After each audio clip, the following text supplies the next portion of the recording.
I would have voted for Obama 3 times if I could. You know, Yeah. it's that like good white person narrative, Yeah. good straight person narrative.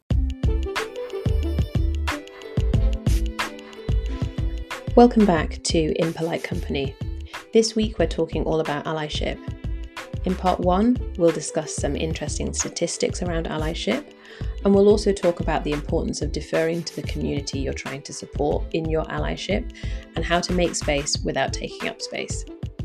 We hope you enjoy.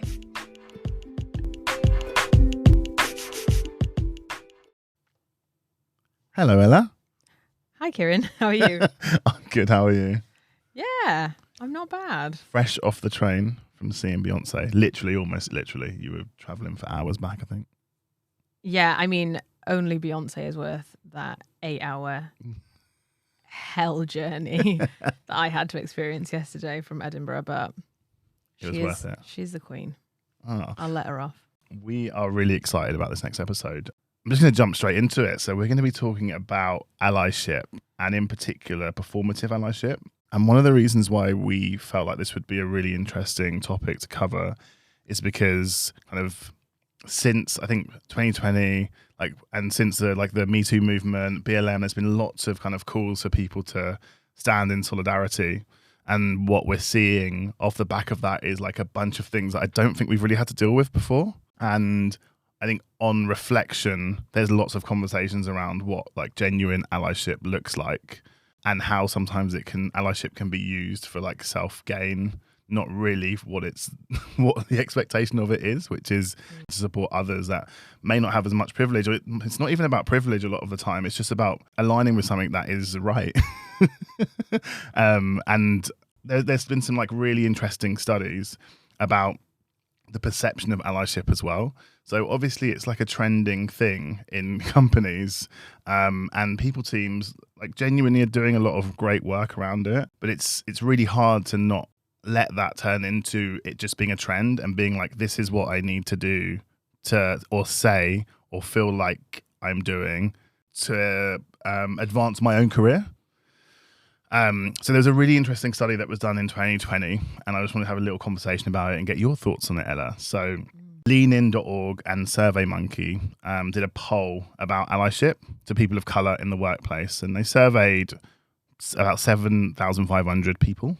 And some of like the key things that came out of that was that around 80% of white people saw themselves as allies to other races and ethnicities, which is really high, right? But that's kind of self-identification of allyship. I feel like I'm an ally. But when you look at it on the other side, so people that were surveyed were people of colour and also white people. And when you look at the other way around, so when you look at how black women in particular, so they didn't have a lot of data on men of colour, but only 10% of black women and 19% of Latina women counted white people as their strongest allies. So I just want to pause there. So 80% of white people in general think they are allies, and the perception from the other side, or the feeling from the other side, or the reality from the other side is that for black women, only 10% of them felt like white people were allies, and for Latina women, 19%. I'm not surprised by that finding. It doesn't. It's like in the category of shocking but not surprising. Yeah. I'd be interested to know if people listening are shocked by it. Yeah. But as somebody who is a woman of color and also works in a space where allyship is talked about a lot and is trying to be put into action a lot, those figures don't surprise me. I think what leaps out to me from that is, I think I'm interested in survey questions in a way, because I think if you ask someone, do you see yourself as an ally, yes or no? Yeah. The active choice of no feels like a big deal to say no. Yeah, feels quite extreme. It feels quite extreme. Yeah. So that's the first thing is like, I don't know how many options there were. I don't know if it was just a straight yes or no, but that's the first thing that occurs to me is there's something specific about actively saying no to that question. Yeah. The other thing that occurs to me, and this is something I really talk about a lot when I'm talking to clients about allyship, Yeah. is how allyship feels like something that is a kind of badge of honor that people wear. Yeah. And something that they identify as. So it becomes an identity thing, like a personal identity thing. I am an ally. Yeah. That's how I see myself. But allyship is much more, or allyship as I would define it, is much more about action. Yeah. Is much more about, are you being an ally in this moment rather than are you an ally full stop? Yeah. And my view is that when we give ourselves the gold star of allyship and say, I'm an LGBTQ plus ally, that's like a thing that I see myself as. It's a thing that I see as part of my identity. And for me, that is problematic because you end up with a kind of egocentric allyship. Like it's kind of fashionable for me to be seen as a certain type of ally. We saw that with 2020 BLM. We see that every June with Pride. Yeah. I'm not really interested in that personally. I'm more interested in how are you showing up in solidarity in your actions all the time. And it's possible that you were an ally in that moment and you are not being an ally in this moment. That's a kind of fluid, ever-changing situation. And I think for me, a really important part of that, and I agree with everything you said, is just that like self-awareness. And I feel like if people ask me questions about my allyship for, say, I don't know, disabled people in the workplace, I'd be quite honest and be like, actually, maybe I could do more. Maybe if someone was to ask, or sometimes I'll reflect, and if I hadn't noticed something, like we worked in an office together that had no wheelchair access. Yeah. And it wasn't until someone brought it up to me that I was like, I didn't even realize that. Like I just didn't even notice and it just made me reflect and be like, okay, I need to be like more vigilant so I can, in those kinds of moments, not be like surprised by that, or like do things proactively to make sure that the next time we pick an office that we don't do that. Like all those kind of things, or that it doesn't hinder the diversity of my team that I had at the time, and all those kind of things. And it's okay to be aware of that. And I think sometimes people are not aware, and that's a big element of being an ally, is being aware of like your gaps in knowledge and understanding and owning up to the things you might miss. It's okay, we're human. Yeah, I think that what often happens with allyship, or I should say the kind of performative allyship that we're talking about, is it's often not coming from a place of vulnerability, openness, self-awareness, kind of self-knowledge that there's still more that I should learn. And therefore, if we accept the kind of statement, there's more I could learn about this thing that I don't personally experience, then by default we have to defer to that community to find out what those gaps in knowledge are, right? Yeah. So we should defer to the disabled community to tell us what are the accommodations that we're not even thinking about at the moment, because we don't experience those things. How does that impact our policies, or what have we not thought about in terms of our policies, or flexible, whatever, in the workplace setting.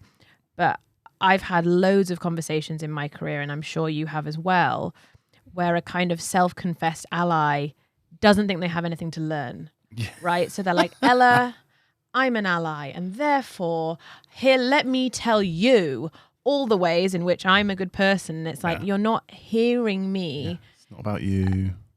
By definition, you're not being an ally in this moment. Yeah. And so it feels like a kind of foundational tenet, a foundational kind of baseline should be, I have more to know on this. Yeah. And the people who can tell me what I don't already know are the people who are members of that community. And so if I'm kind of switching that off, that part of my brain, like the listening part, then I'm by definition not being an ally. And I think, do you think part of it is to, in a very performative way, distance yourself and like refuse to acknowledge that maybe your actions in the past or your gaps in knowledge are like systemically part of the problem, and that you are a part of that group that has got maybe some privilege or a cause of other people not having as much privilege?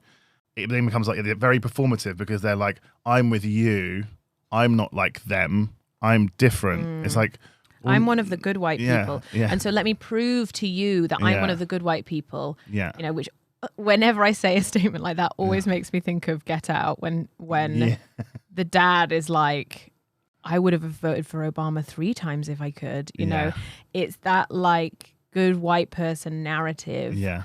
Good straight person narrative. Yeah. And as soon as we get into, let me tell you all the ways I'm one of the good ones, this is about you performing to me and not about me or my community at all. So we're in this egocentric world in which it's all about how you have to tell me that you have the gold stars. Yeah. And again, I don't think that allyship, not only is it not about that, I don't think it can possibly come from that place. I think once you're in that place psychologically, you're not in a place to be a good ally, because it's like the work, I know it's kind of a cliche, but like the work starts at home, right? Yeah. And if you're switched off to that piece, then there's no the work's not going on. Yeah. It's just not happening. You're not being an ally. You just reminded me of, I can't remember what the film was on Netflix. Oh, You People. Have you seen that? No, but I know what you're talking about. Yeah. Way Along, and it's basically about a white Jewish man. Jonah Hill. Yeah. Yeah. That falls in love with a black woman. And there's this scene where they go to this spa and the mum is doing had said some like very questionable things when they first met on one of the other scenes, but like was now like awakened and understood. And they go, his mum. So his mum, the white mum, and she's like, yeah, I get it. And then they go to this spa. The woman at the reception in the spa was on the phone and was just like, oh, give me 2 seconds. And this is a spa that she's always been going to. So she's suddenly like, because I now see everything and my eyes are open, she's like, can you believe she did that? And like her to-be daughter-in-law is like, I can't play up to this, and I'm in this like weird situation where this person's doing this whole performative thing. You're making a scene. You're making a scene, and you're making it about you. You're making it about you want to show, really, and she's trying to prove to the daughter-in-law that she understands, when actually she should have just asked, like, is that weird? Or like, that would have been much more appreciated. Yeah. Or had a conversation about it after, but she had to make it this massive performative scene, and it was for her, not for the daughter-in-law. Yeah, which kind of reminds me of there was a Yale study in 2021, I think it was, about allyship and what activists actually want from allies, and they surveyed, I think, a few thousand people, you know, people in activist groups and things, about what they wanted from allies, basically. Yeah. And, you know, the 2 biggest findings were, the first one was trustworthiness. And by trustworthiness, we're talking about, are you going to be in the fight when the cameras are off, when it gets hard? Are you going to put yourself at risk? Yeah. Is BLM a moment in 2020? Like, where did all of those promises go? Have outcomes gotten better for Black people in your workplace, in your community? And then the second aspect was deference, which is what that kind of quote from that movie made me think of, which is, and this I think is a thing that often people get wrong, is not centering yourself. Yeah. And so in your allyship, not kind of making yourself the main character, not being like, I'm going to be the voice of the voiceless in this situation. Because actually, maybe you could amplify the voice of the person standing next to you, or maybe you could defer to that person and to your point, say, is this weird, or am I overreacting to that? Or, you know, if we're talking about this in an activist setting, don't come in and say, I think that our priorities should be this, right? To people who have been doing this work and in this struggle for years. When you're new to it, don't be, I suppose, arrogant about your role in it. Yeah. This isn't a work assignment where you're like faking it till you make it. This is affecting real people's lives. Yeah. And this is a massive opportunity for you to be part of making positive change. This is not the time to be faking it till you make it. Like, even myself, with certain topics that we talk about, like, I feel like I'm quite honest about and talk about things as honestly as I can, because I'm not an expert at everything. And there'll be things that I know more about, there'll be things that you know more about, and there'll be things that we both don't know about, where we will hopefully have guests soon. Yeah. And it's just about being open and being vulnerable. And that's really hard because we're not taught to be vulnerable. Yeah. Like, I don't think anyone is taught to be vulnerable. We're taught to, like, you have to appear as though you know everything and you're really smart and have the answer to everything. So I think there's a bit of that like goes into it. I don't think people don't know how to approach it differently and have the tools to approach it differently. Well, I think, that's part of the reason. I think both of us were a bit nervous about doing the last episode. Yeah. Because we were like, is this a topic we can speak on? Yeah. Is being an ally to trans people something we should talk on when neither of us are trans? And I think we very deliberately talked about it from the angle that we talked about it from. Yeah. What's our responsibility to be allies? What's our experience been of heteronormativity? So we could speak to our own experiences without saying, here's what the trans community thinks we should all be doing, because actually that's not our place to say. Yeah. And so pitching that in the right way, I think, was really important to us, because we didn't want to speak on behalf of a community. Yeah. Because that can do more damage. But there is this kind of complexity, I suppose, to allyship, which can sometimes, and I understand this, it can sometimes feel to people contradictory, because on the one hand you're saying we do need allies, because often allies are people with more access, more influence, more power in a room, more privilege. We need those people to speak up, because we might not have the power, the access, the influence, whatever, in that room. And at the same time, we're also saying, don't speak on our behalf. And so I think those things, that is a kind of complex mix, and it's a nuanced thing. The way I think about it, to use a really basic example, is, if you're in a meeting and someone is speaking over me, a good allyship in my mind looks like, hey, I think Ella hadn't finished making her point. Yeah. And then I can make the rest of my point. Yeah. And not great allyship would look more like, I think Ella was trying to say. Yeah. Because then it's like you're taking over my point. Or like, can everyone just stop talking over Ella, please? Yeah, like, and then it's like, and then you make me kind of embarrassed, and like you make me feel weird. Yeah. Like, I had a conversation recently with an organization. Incidentally, it was a presentation about allyship, and one of the things that one of the groups suggested in their conversation about how can we be better allies as a workplace was, well, we need to do a better job of asking people their pronouns. And so when people join, we should just ask them their pronouns. And I was like, I think that's a lot. Like, I think if you are, if I join your company and like as part of my onboarding, you're like, hey, Ella, what are your pronouns? And I haven't decided, if you might be in the process of transitioning. It's like you think you're being a good ally there, but you're actually kind of putting me on the spot. Yeah. If I am a gender non-conforming person or a trans person or a non-binary person, like, you're actually putting me on the spot. So there's this kind of nuance that we need to be aware of, I think, in how we approach things. So, what I said to them in that moment was, actually, I think it's a better thing to do to create an environment in which using pronouns is standard. And so identify in whichever way and in whichever forums they're comfortable doing so, rather than you like interrogating them in thinking that you're being a good ally by like asking that really direct question.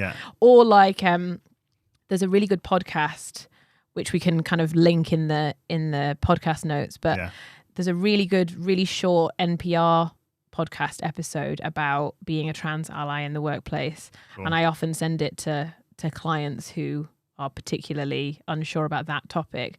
And one of the examples that they give around pronouns in particular is like what often trans people experience in those, meeting with a client. There's a person from the workplace who is cisgender and there's a person who's trans. like the cisgender person will almost try and do too much and be like, hey, this is Ella and her pronouns are she and her. And it's like, chill the fuck out, man. Relax. Just let me do that. And actually the better thing to do would be like, hey, I'm Kieran and my pronouns are. Yeah. So that like makes the space. Yeah, and you create the environment where that just becomes natural and it feels safe to do it. Yeah. Rather than if I walked into that environment and someone was like stumbling over their words like that and saying, I support anti-racism, and I'm an ally for black people, I'm like, this is too much. Like, I don't even know anyone here yet. Well, also, it's just about, you know, it comes back to the thing of like, you're telling me all the things about you. Yeah. It's also a red flag because I'd be like, why is everyone going around making such a big point about this? Like, what's happened here? Yeah. I'm not going to trust anyone. Yeah, well, I suppose that's the other thing of what sometimes I think people fail to understand in the allyship conversation, whether that's LGBTQ plus allyship, whether we're talking about anti-racism, whether we're talking about ableism, is that a lot of people who are systemically oppressed, right, have spent their whole lives being oppressed in basically every environment, every institution that they encounter, is they don't have very much baseline trust for what you're doing. And I think sometimes there's an assumption that like, we'll just do this thing. Like, why aren't people just automatically being vulnerable? And it's like, because they don't trust you already. Like, and it's going to take potentially quite a lot. And the piece about kind of stamina and resilience, I think, is interesting, especially when you're talking about organizations. Like, do you have the resilience to do a series of individual steps to create accommodations, to be inclusive, to create a certain type of culture, and eventually maybe the black people, the queer people in your organization will feel comfortable enough to be vulnerable. Maybe. And we're humans, right? We're looking for a pattern of behavior. We're looking for things that we're not going to trust that it's real, right? Nobody is, for anything, going to trust that it's real until they see a repeated pattern of that behavior.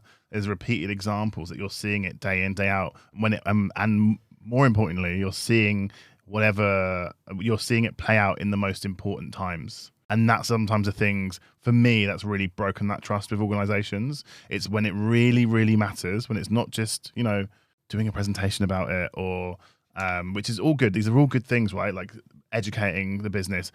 When it comes to the things that really make a difference practically and can be make or break for me, are things like pay, are things like responding to questionable behaviors within the workplace. A lot of the time that's when it falls down. It's like the equity piece. Yeah. And then that's when you're like, oh, you're like, so all the things that you were saying, you've got like this opportunity to action your words. And you've just either tried to like talk around it or you've just not done it. You've done the opposite.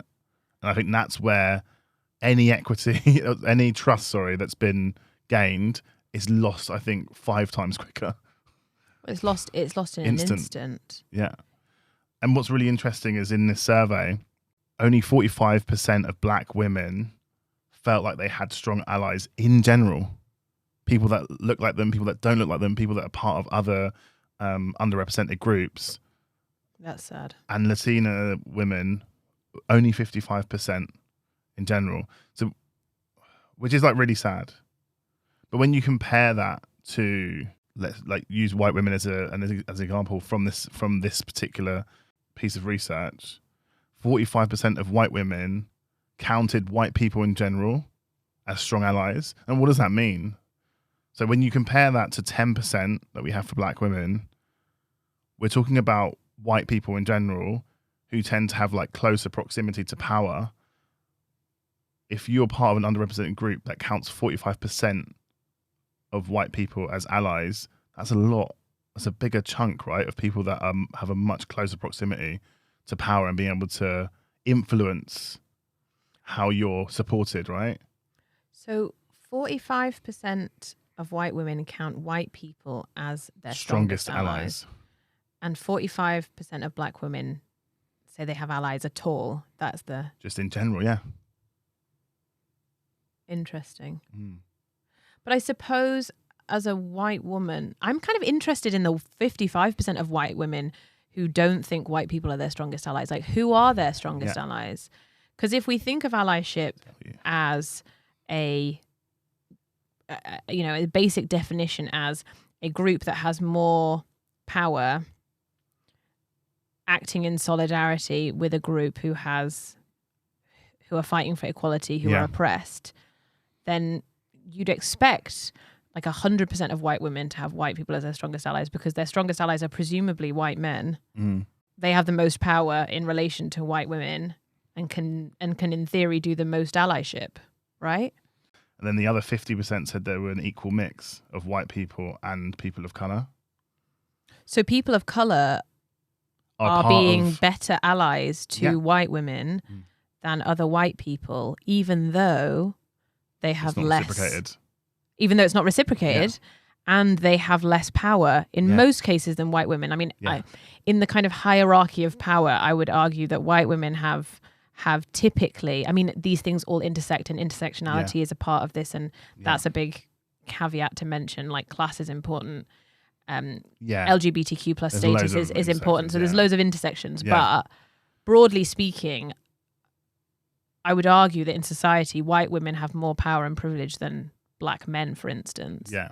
So it's interesting that white women's strongest allies are, by and large, I mean, more so than you know, they're answering. This is self-reporting data, right? Yeah. So they're saying that they get more allyship from a mix of ethnicities than they specifically do from other white people. Yeah. I think this speaks to, and I think we can talk more about this in the next episode. Yeah. This question of allyship in the first place, and why actually a lot of people who do DEI work, a lot of people who do anti-racism work, a lot of academics and activists don't love the term allyship in the first place. Yeah. And prefer to use other terminology that better represents the kind of solidarity that we're talking about. So I think it would be good to talk more about what is this term of allyship even helpful, or can it actually be a passive sort of get out of jail free card for people who want to posture but perhaps not do the work. Yeah. It's not seen as a representation of what you're doing. It's just seen as like a formality and a label. Yeah, I'm an ally. Because and it might be genuine that you don't agree with something, but it's like you were saying at the beginning of this part, it's about like, what are you doing? Well, also, I think it's about how do you see what you're doing? Yeah. It's about the action versus the kind of identity, but it's also about how do you view the work? Do you see it as a kind of paternalistic saviorism? Yeah. Or do you see the work as to transform society, which, by the way, will help you as much as it helps me? Yeah. I think that's a different vantage point than I've got privilege and, maybe I should give you some of my privilege because I feel guilt and shame about my privilege. Yeah. I'm not sure. So it's really about me. Yes. It makes me feel better but it's in a very lazy way to make. Even it's fine that it makes you feel better, right? But it's a very like lazy way of doing it. And it arguably feeds into the system that we're trying to dismantle. Yeah. So if we don't believe in, for instance, white supremacy, if as a white person you don't believe in white supremacy, then does allyship from a charitable, magnanimous place not still feed into white supremacy and the idea of white superiority? Yeah, this is great for the next. So we will be back with the next part. I hope you enjoyed that. I think we should put a poll in this one. So if you're using Spotify, we have a question that we'd like to ask you. We have a poll. You'll see it's live. We'd really love to understand whether those statistics that we shared at the beginning of the episode shocked you or not. So the statistics were that 80% of white people saw themselves as allies to other races and ethnicities. But on the other hand, only 10% of black women counted white people as their strongest allies, and only 19% of Latina women counted white people as their strongest allies. These are US statistics, but it would be good to know what you thought. Okay, until the next part. Goodbye.